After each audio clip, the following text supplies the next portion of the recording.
Les amis, je suis heureux de vous accueillir dans une nouvelle série de vidéos Mate-moi ça consacrée à l'algèbre linéaire. Et c'est tout naturellement que nous démarrons ce premier épisode avec la notion d'espace vectoriel, concept essentiel de l'algèbre linéaire. Notre objectif, résumer l'idée d'espace vectoriel le plus simplement possible. Et j'espère que cette vidéo permettra de corriger l'enseignement quelque peu confus que l'on fait généralement de cette notion. En effet, prenez un cours classique. Je vous ai mis ici celui que j'ai reçu en première année. Voici comment on définit un espace vectoriel. Une définition qui nous parle de lois de composition interne, externe et qui regroupe au final quasiment une dizaine de points à vérifier. Bref, une définition technique et opaque qui ne permet pas d'avoir vraiment les idées claires sur le sujet. Et pire que tout, à peine cette définition donnée que votre prof, grand sourire aux lèvres, vous annoncera qu'en pratique, cette définition ne sera jamais utilisée. Donc si on résume, on présente l'espace vectoriel par une définition difficile que l'on vous demande tout de suite d'oublier. Et c'est ainsi que nombre d'étudiants commencent leur cours d'algèbre linéaire sans avoir les idées claires sur le concept élémentaire d'espace vectoriel. Alors essayons d'arranger tout cela. Pour commencer, je trouve qu'il est toujours intéressant de revenir aux termes eux-mêmes. Espace vectoriel, deux mots que nous allons décrypter. Déjà, espace, c'est un autre mot pour dire ensemble. Et puis, vectoriel, c'est l'adjectif qui se rapporte au vecteur, pas de difficulté. Donc, un espace vectoriel dit plus simplement, c'est un ensemble de vecteurs.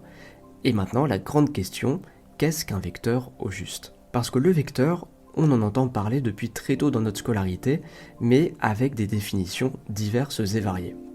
Alors pour y voir plus clair, on va se demander concrètement ce que l'on peut faire avec un vecteur.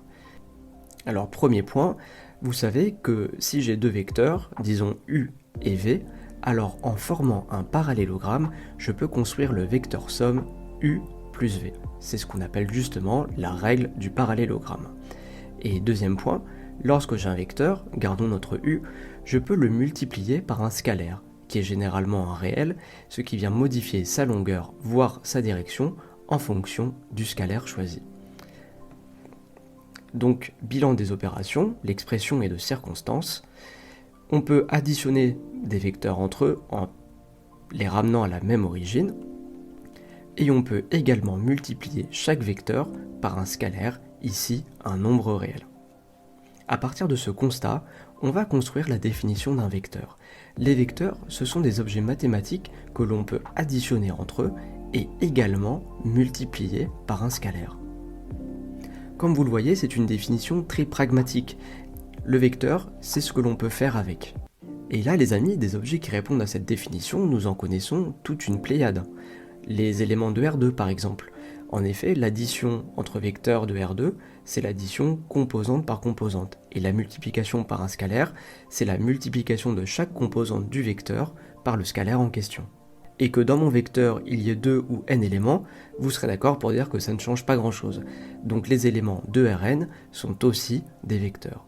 Similairement, un n-uplet rempli de nombres complexes est aussi un vecteur. Et là où c'est intéressant, c'est que notre concept de vecteur peut également s'étendre à des objets plus originaux, comme des ensembles de suites numériques, des ensembles de fonctions, ici les fonctions continues définies sur un intervalle i à valeur réelle, mais aussi les ensembles de polynômes, ou encore les ensembles de matrices.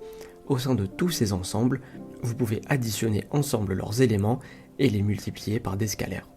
Tous ces ensembles sont donc des ensembles de vecteurs. Et un ensemble de vecteurs n'est rien d'autre, nous l'avons vu, qu'un espace vectoriel. Vous avez donc devant vous 6 exemples concrets d'espaces vectoriels. Alors, pour répondre à notre objectif initial, nous pouvons proposer cette définition très simple. Un espace vectoriel, c'est un ensemble d'objets que l'on peut additionner entre eux et multiplier par un scalaire. Alors, cette définition n'est pas tout à fait complète, il nous manque une information. Les scalaires, dans quel ensemble va-t-on les piocher ? Eh bien cet ensemble sera dénommé grand K.